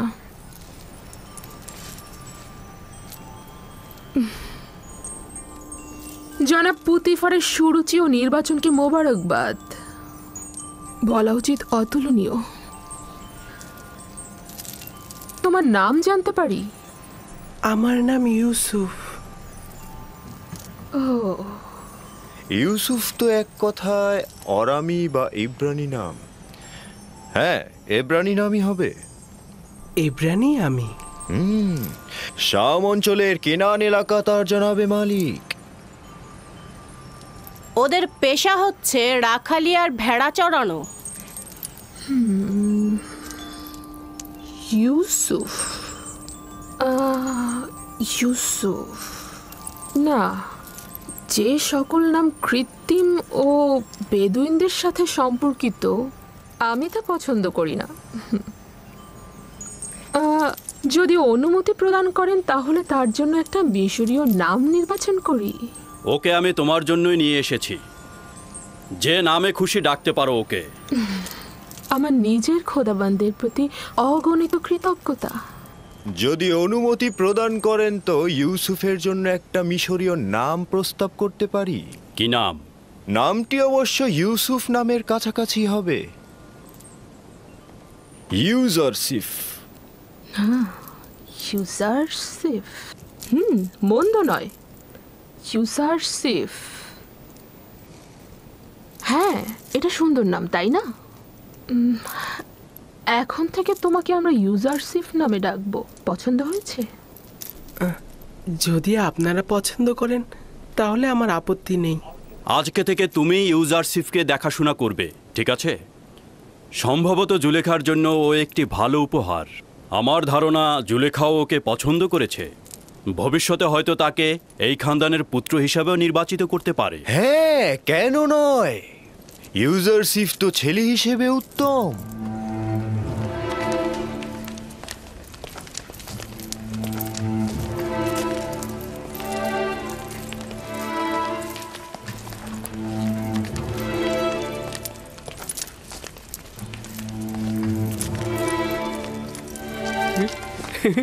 ও মা, কি সুন্দর ছেলে! এরকম সুন্দর ছেলে তো আমি জিন্দেগিতে দেখিনি। হ্যাঁ, আমিও দেখিনি। তবে তার চেহারা কিন্তু গোলামের মতো নয়।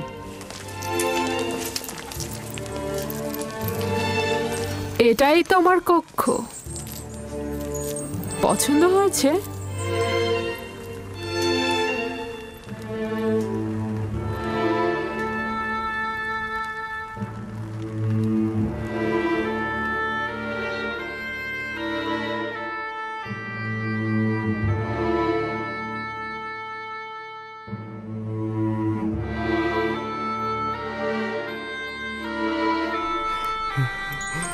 শুক্রিয়া জ্ঞাপন করছি, আমার অনেক পছন্দ হয়েছে। ইউজারসিফের বিশ্রামের সকল ব্যবস্থা করো।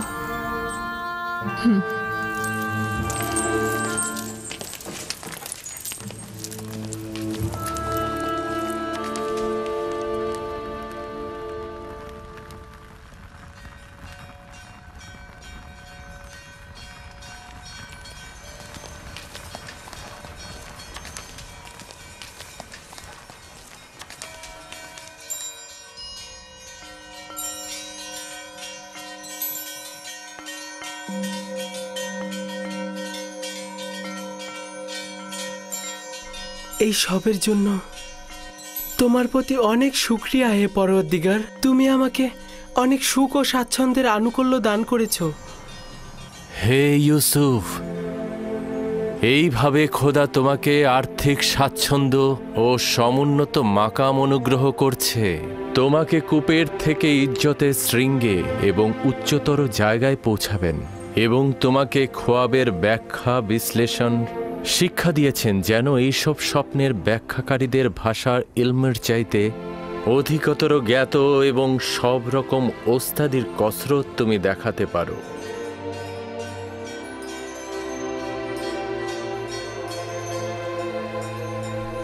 শুকরিয়া জ্ঞাপন করছি হে পরওয়ারদিগার, শুকরিয়া জ্ঞাপন করছি আপনাকে।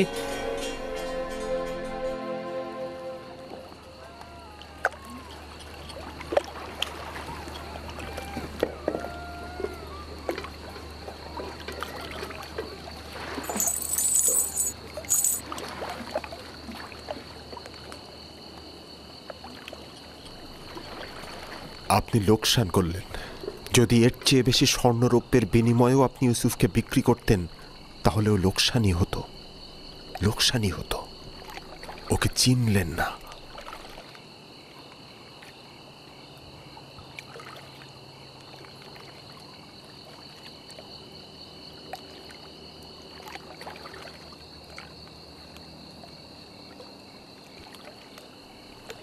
তুমি বুঝতে পারছো কি বলছো? হ্যাঁ, তুফানে আমরা আটকা পড়েছিলাম। জীবজন্তুগুলো লবণাক্ত কূপের সামনে দাঁড়িয়ে পড়ল। একবারও ভেবেছেন কেন? আপনার অধিক লাভের জন্য নাকি ইউসুফের নাজাতের জন্য? আমার মনে হয় ইউসুফের কারণে এই কূপের পানি হঠাৎ সুমিষ্ট হয়ে গিয়েছিল। ইউসুফকে চর মারার কারণে আমার হাত অসাড় হয়ে যাওয়ার কথা আপনার মনে আছে জনাবে মালিক? পরবর্তীতে ইউসুফের দোয়া আর হাতের স্পর্শের কারণেই তো আমি সাফা পেয়েছি, তাই না? জনাব মালিক, আপনি হয়তো ভুলে গেছেন যে এই ইউসুফের কারণেই আমি মরার হাত থেকে বেঁচে গেছি। ইউসুফের দোয়ায় আমরা সাফা পেয়েছি। ইউসুফের বরকতেই আমাদের সবার জীবন বাঁচল। এত সোনা রূপা পেলেন আপনি। ইউসুফ কোনো মামুলি ইনসান নয় মালিক। হ্যাঁ, তোমরা ঠিক কথাই বলছো। এগুলো আম্বিয়া ইলাহিদের উপরই অবতীর্ণ হয়। কিন্তু কেন আমি বুঝতে পারলাম না এই ইউসুফ কে ছিল? কেন সে তার পরিচয় গোপন করলো? এসব কি বললে ফালিক? কেন আমার আনন্দ আহ্লাদকে বিষণ্ণ করে দিলে? এতক্ষণ ভেবেছি কতই না লাভ করেছি, কিন্তু লাভের থেকে বেশি খেসারত দিয়েছি। হায় ফালিক হায়, আমি তো একজন গোলামকে নয়, সম্ভবত আমি একজন আম্বিয়া ইলাহিকে বিক্রি করেছি। তার ব্যবহার ও কথা বলার আদব এবং তার মহানুভবতাও লক্ষ্য করেননি। ওর বিদ্বেষহীন চোখ আর ন্যায়পরায়ণ রুহু কেন দেখলাম না? আমি আজ থেকে পূর্ববর্তী খোদাদের দোজকে নিক্ষেপ করে তার খোদাকে নির্বাচিত করেছি। আমি অবশ্যই খেসারতের ক্ষতিপূরণ দেব। আমি অবশ্যই কিছু করব।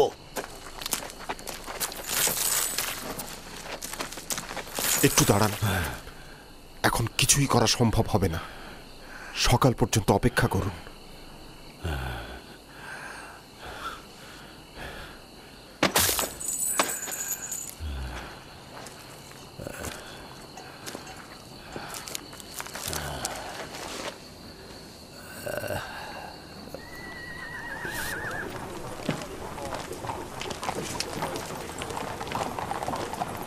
জনাব পুতিফারের প্রাসাদটা কোন দিকে? ওইদিকে শেষ প্রান্তের প্রাসাদটিতে চলে যান।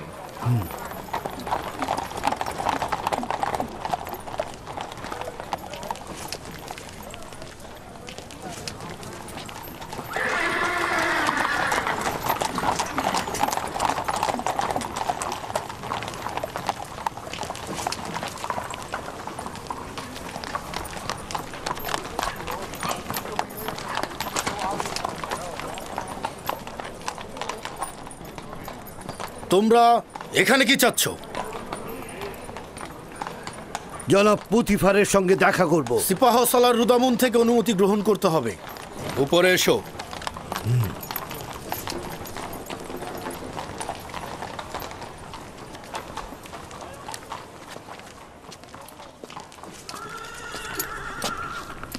জনাব সিপাহ সালার, আলী জনাব পুতিফারের সাথে দেখা করতে চান তারা।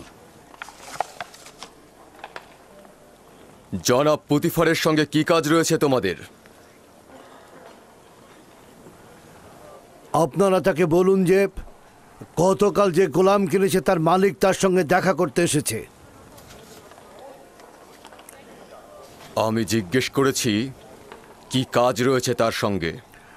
আর তার কাছ থেকে কিছু বেশি মুদ্রা নেওয়া হয়েছে, আমি এটা তার কাছে ফেরত দিতে চাইছি।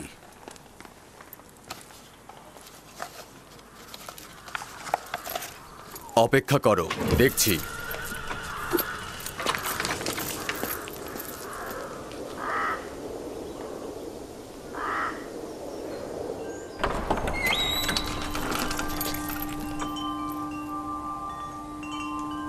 কি হয়েছে রুদামুন?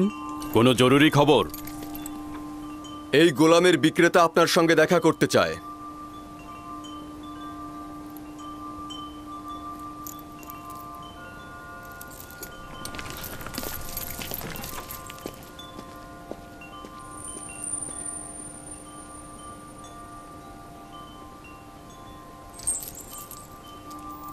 তুমি কি আনন্দিত নও ইব্রানি? এখানে থাকার জন্য আমি আনন্দিত, কিন্তু গোলাম থাকার জন্য নয়। আমাদের ব্যবহার কি তোমার সাথে একজন গোলামের মতো? আপনাদের ব্যবহার আপনাদের মহানুভবতার পরিচয়, যা আমার গোলাম থেকে জেগে ওঠার অনুভূতি। সাবাস, নিজের অবস্থান থেকে যথাযথই উত্তর দিয়েছ। আমি তাকে নিয়ে আশাবাদী জনাবে মালিক। সে কিন্তু দারুণ পড়তেও লিখতে পারে। এই সব প্রশংসা ঠিক আছে হানিফার, কিন্তু আমার মনে হয় কথা যত কম বলা যায় ততই ভালো। আমার উপরে বিশ্বাস রাখবেন, আমি বেশি কথা বলার ছেলে নই। এরপর থেকে জনাব পুতিফারের সঙ্গে অনুমতি ছাড়া কথা বলবো না। সাবাস, এটাই উত্তম হবে। তুমি কোথাকার অধিবাসী? তোমার পিতামাতার নাম? মালকিন, আপনি হয়তো তার কাছ থেকে তার বংশ পরিচয় জানতে চাইছেন, কিন্তু মরুভূমিতে যে ভেড়া চড়ায় তার বংশ পরিচয় দেওয়ার আর কি বাকি থাকে? কেউ কি তোমার কাছে মতামত চেয়েছে? তবে আমি কিন্তু ইউজারসিফের চেহারার মধ্যে সম্মানিত ব্যক্তি ও কুলীন বংশের নিশানা পেয়েছি।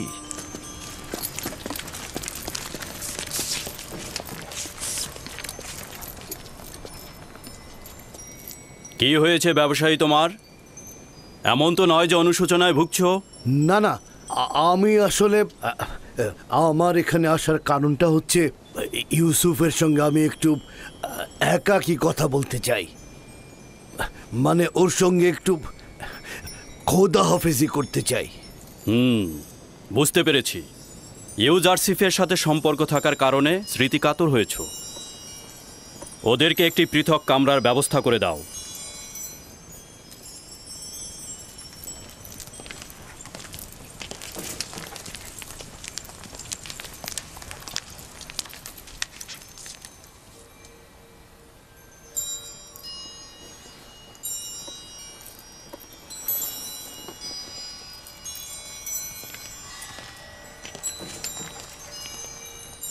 দেখলে তো ওর সাথে সম্পর্ক ছিন্ন করা কতটা মুশকিল।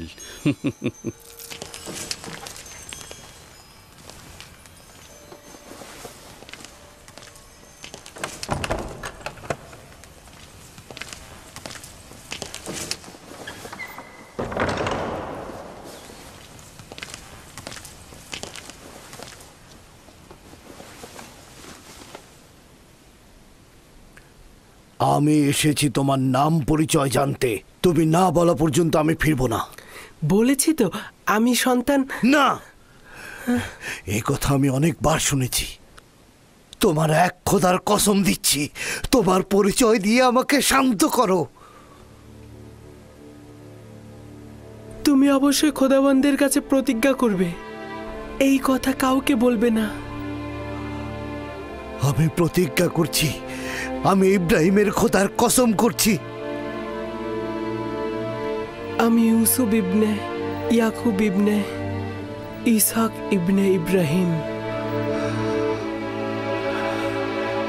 হায় হায়, কি করলাম?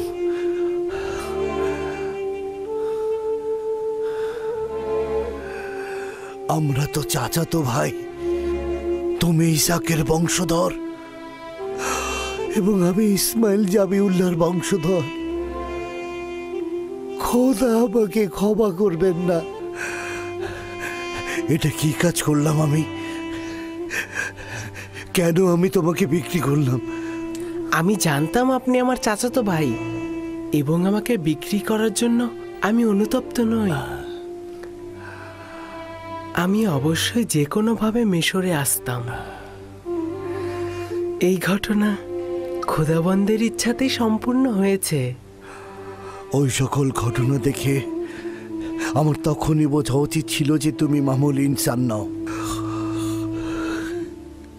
তুমি একজন পয়গম্বর। আমাকে ক্ষমা করো, আমি পয়গম্বরকে চিনতে পারি। উঠুন, আমাকে ক্ষমা করো। আপনি শান্ত হন, উঠে দাঁড়ান। আমি তো আপনাকে আগেই বললাম যে মহান খোদা তাআলার নির্দেশেই আমাকে মিশরে আসতে হয়েছে। এটা তো আপনার দোষ নয়, আপনি আমাকে এনেছেন, আমি কৃতজ্ঞ। এই ভুলটির আমি অবশ্যই প্রতিদান দেব। এই নাও, এটি তোমার গোলামের সনদ, যা তোমার মালিকেরা স্বাক্ষর করেছে। এটা লুকিয়ে রাখো আর তুমি এখানেই থাকো।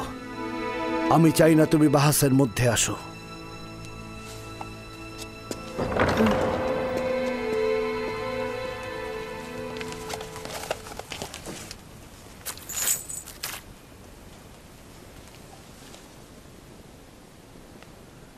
আমি মিশরের প্রিয় আলী জনাব পুতিফারের কাছে ক্ষমা প্রার্থনার আবেদন করছি।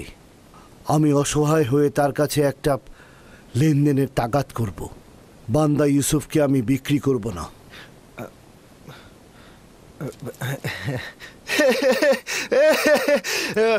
সাবাস সাবাস তোমাকে। কিছুক্ষণ পূর্বেও তোমাকে নির্বোধ ভেবেছি, কারণ তুমি ইউসুফের মতো হীরককে চিনতে পারোনি। কিন্তু এখন দেখছি তুমি এইরকম নয়। অবশেষে তুমি হীরকটাকে চিনতে পেরেছো। কিন্তু একটু বেশি দেরি হয়ে গেল না? বিক্রয় করবার পূর্বেই তোমাদের এটা চিন্তা করা উচিত ছিল। এখন অনেক দেরি হয়ে গেছে। জনাব পুতিফার, ইউসুফের জন্য আমি আমার সকল সম্পদ দিয়ে দিতে প্রস্তুত।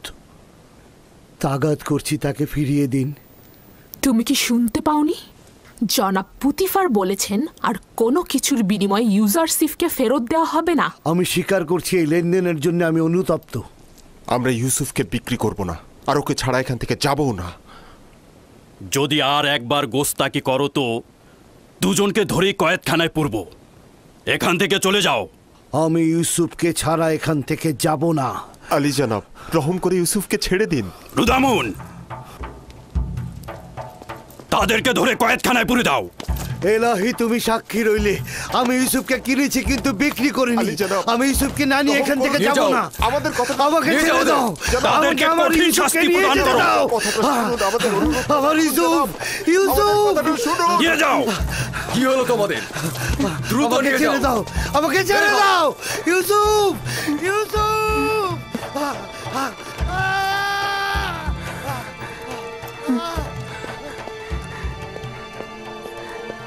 আলী জনাব, তাদেরকে ছেড়ে দিন। তারা আমার কারণেই বিপদে পড়েছে।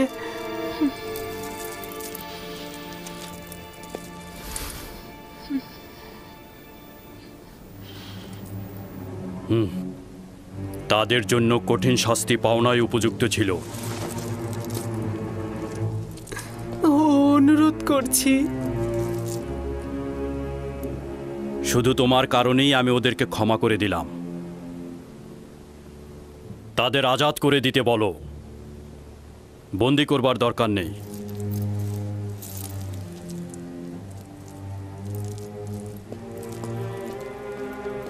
ইউজারশিপ, তোমার কি এমন আছে বলো তো আমাকে, যার কারণে গোলাম বিক্রেতা জীবন ফিদা করতে চায়?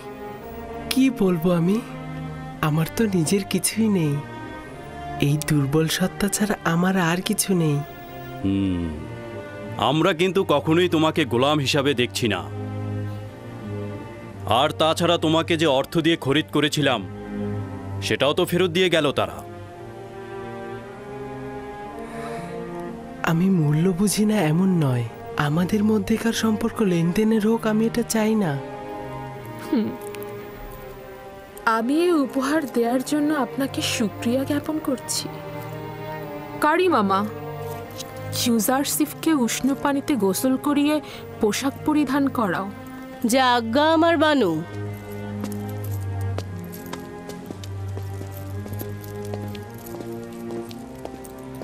বুঝতে কি পারছো, তোমার এই দাসী কিন্তু ইউজারশিপকে একদমই মেনে নিতে পারছে না। আপনি চিন্তিত হবেন না, আস্তে আস্তে সব বুঝে নেবে। সে যত তাড়াতাড়ি বুঝতে পারবে ততই তার জন্য মঙ্গল হবে।